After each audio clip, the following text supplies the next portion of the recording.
दोस्तों, फायर को लगने के लिए तीन चीजों की जरूरत होती है और उन तीन चीजों से मिलके बनता है फायर ट्रायंगल।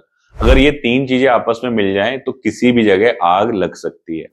तो वो तीन चीजें क्या हैं? सबसे पहली चीज है ईंधन, यानी कि फ्यूल। कि भैया जैसे डीजल हो गया, पेपर हो गया, गत्ता हो गया, प्लास्टिक हो गई, ये क्या हो गई? सबसे पहली जरूरत है आग को लगने के लिए कि लगेगी किस में आग। ठीक है।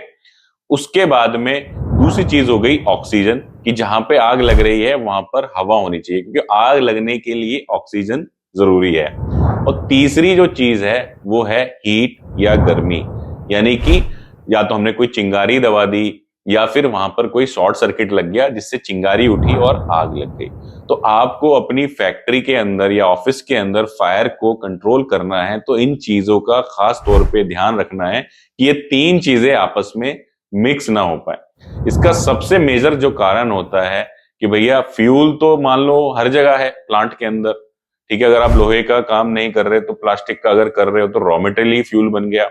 ऐसे ही ऑफिस में लकड़ियां वकड़ियां लगी हैं तो वो तो फ्यूल बन ही गया। ऑक्सीजन है ही चारों तरफ। तो मेन चीज है हीट को हमें रोकना है। हीट किसी भी प्रकार से अगर चिंगारी लग रही है, मोस्टली जो आग लगती है वो लगती है शॉर्ट सर्किट से।